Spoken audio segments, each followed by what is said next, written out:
Hi ಎಲ್ಲರಿಗೂ. ನೀವು ನೋಡ್ತಾ ಇದ್ದೀರಾ ಮಾಹಿರಾಯನ್ ಕನ್ನಡ ಯೂಟ್ಯೂಬ್ ಚಾನಲ್. ನಾವು ಇವತ್ತು ಮಾಡ್ತಾ ಇರೋದು ಇನ್ಸ್ಟೆಂಟಾಗಿ ಲೆಮನ್ ಪೀಕಲ್ ಮಾಡ್ತಾಯಿದ್ದೀವಿ, ಅಂದರೆ ನಿಂಬೆಹಣ್ಣಿನ ಉಪ್ಪಿನಕಾಯಿ. ಇದು ನಾನು ತೊಗೊಂಡಿರೋದು ಈ ಥರ ನಿಂಬೆಹಣ್ಣು.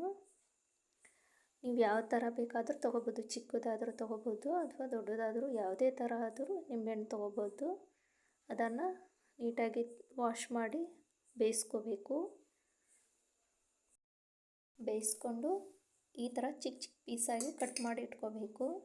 ಕಟ್ ಮಾಡಿ ಇಟ್ಕೊಂಡು ಇದಕ್ಕೆ ನಾವು ಹಾಕೋದು turmeric powder, red chilli powder, salt, sugar taste according, ರುಚಿಗೆ ತಕ್ಕಷ್ಟು ಹಾಕಿ.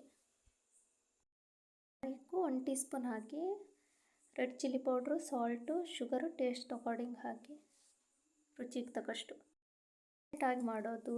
ನೀವು 1 ಮಂತ್ವರೆಗೂ ಸ್ಟೋರ್ ಮಾಡಿ ಇಟ್ಕೋಬೋದು. ಫ್ರಿಜ್ಜಲ್ಲಾದರೆ 2-3 ಮಂತ್ಸ್ ಇಟ್ಕೋಬೋದು. ತುಂಬ ಟೇಸ್ಟಿಯಾಗಿರುತ್ತೆ, ತುಂಬ ಚೆನ್ನಾಗಿರುತ್ತೆ. ಟ್ರೈ ಮಾಡಿ, ಮಿಕ್ಸ್ ಮಾಡ್ಕೊಳ್ಳಿ. ನೀವು ಯಾವುದೇ ಥರ ಲೆಮನ್ ಯೂಸ್ ಮಾಡಿ, ಪ್ರಾಬ್ಲಮ್ ಇಲ್ಲ. ಚಿಕ್ಕದಾದರೂ ದೊಡ್ಡದಾದರೂ ಯಾವುದಾದ್ರೂ ಆಗಲಿ. ಒಗ್ಗರಣೆ ಕೊಡೋಕ್ಕೆ ಜೀರಿಗೆ, ಸಾಸಿವೆ, ರೆಡ್ ಚಿಲ್ಲಿ, ಕರಿಬೇವು, ಗ್ರೀನ್ ಚಿಲ್ಲಿ ಮತ್ತು ಗಾರ್ಲಿಕ್ ಸ್ವಲ್ಪ ಕ್ರಷ್ ಮಾಡಿ, ಹೀಗೆ ಸಿಪ್ಪೆ ಸಮೇತ ಇರಲಿ. ಇದನ್ನು ನಾವು ಒಗ್ಗರಣೆ ಕೊಡೋದು.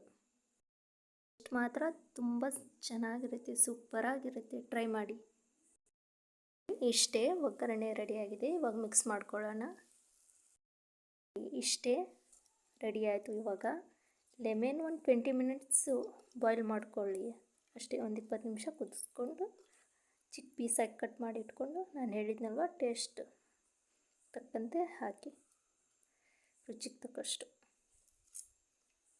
ಇಷ್ಟೇ. Thank you for watching.